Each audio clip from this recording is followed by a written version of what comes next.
শ্যামকানু আৰু সিদ্ধাৰ্থৰ কাৰাগাৰ জীৱনক লৈ ডাঙৰ তথ্য আহি পৰিছে। বাক্সাৰ জেলৰ সিদ্ধাৰ্থ শ্যামকানুহঁত মাটিত হৈছে।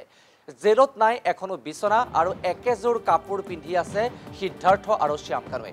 প্ৰয়োজনত সাংবাদিকক দেখুওৱা হ'ব জেলৰ ভিতৰ ভাগ। ঘৰৰ মানুহে বৰ্তমানলৈ লগ কৰিব পৰা নাই আৰু বাক্সাৰ নিকাচিত মুখ্যমন্ত্ৰী হিমন্ত বিশ্ব শৰ্মাই এনে কেতবোৰ মন্তব্য প্ৰকাশ কৰা দেখিবলৈ পোৱা গৈছে। আমি জনাইছোঁ যে সকলোৰে দৃষ্টি এতিয়া নিবদ্ধ হৈ আছে সিদ্ধাৰ্থৰ ওপৰত, শ্যামকানু মহন্তৰ ওপৰত।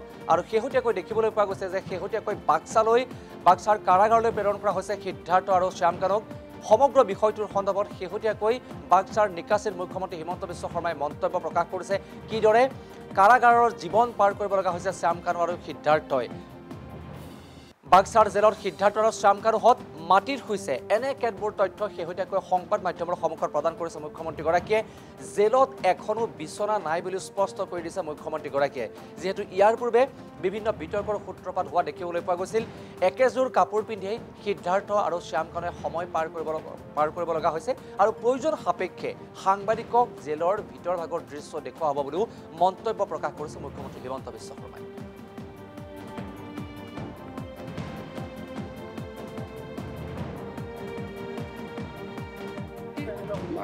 যদি আমি ক'লোহেঁতেন জেলত পঠোৱালে, তেতিয়া ইয়াত ক'লে 5 ষ্টাৰ জেল, অমুক জেল, অচুক জেল, ইয়াত এয়াৰ কণ্ডিশ্যন আছে, অমুক আছে, এইবিলাক যিবিলাক উলিয়ালে, আজি সিহঁতি একযোৰ কাপোৰতে আছে, মাটিত শুই আছে, পকাত শুই আছে।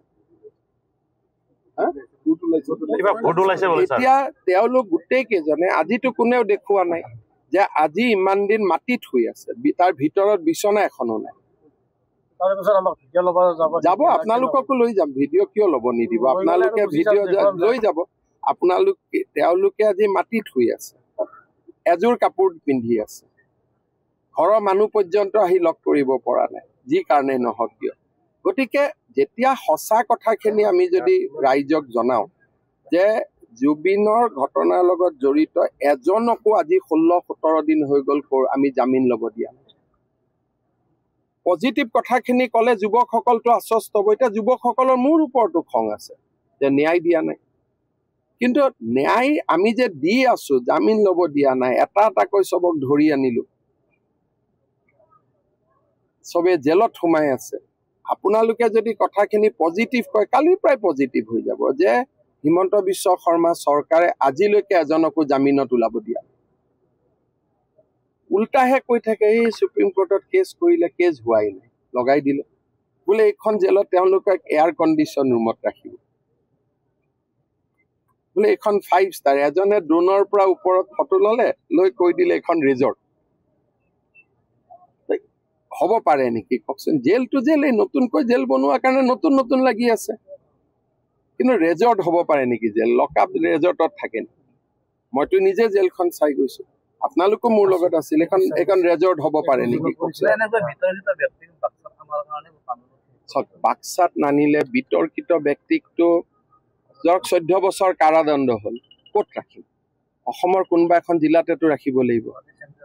চেণ্ট্ৰেল জেলত থাকিলে গুৱাহাটীৰ মানুহ যদি ওলাই আহে, এতিয়া ভগাই যোগাই ৰাখিব লাগিব। নাই, আদালতে কালি ধৰক শাস্তি দিলে যে জুবিন গাৰ্গৰ ঘটনাৰ লগত জড়িত শ্যামকানু মহন্ত, সিদ্ধাৰ্থ শৰ্মাক 14 বছৰ যাৱজ্জীৱন কাৰাদণ্ড দিয়া। ক'ত ৰাখিব? অসমৰ কোনোবা এখন জেলতেতো ৰাখিব লাগিব। তাৰমানে আপোনালোকে এনেকুৱা এটা পৰিৱেশ কৰি দিব যে এওঁলোকক অসমৰ জেলত ৰাখিব নালাগে। পশ্চিমবংগ জেলত গ'লে তাততো তেওঁলোকে যেনে তেনে মেনেজ কৰি ফূৰ্তিত থাকিব পাৰিব, কাৰণ তাততো জুবিন গাৰ্গৰ বিষয়েতো ইমান মানুহৰ নলেজ নাই। গতিকে শাস্তিটো অসমৰ মাটিতে দিব লাগিব না। আৰু বাক্সাখনতো অসমৰ বাহিৰ নহয়। কাৰোবাক হাফলং দিছোঁ, কাৰোবাক বাক্সা দিছোঁ, কাৰোবাক চিৰাং দিম, কাৰোবাক নলবাৰী দিম, মঙলদৈ দিম।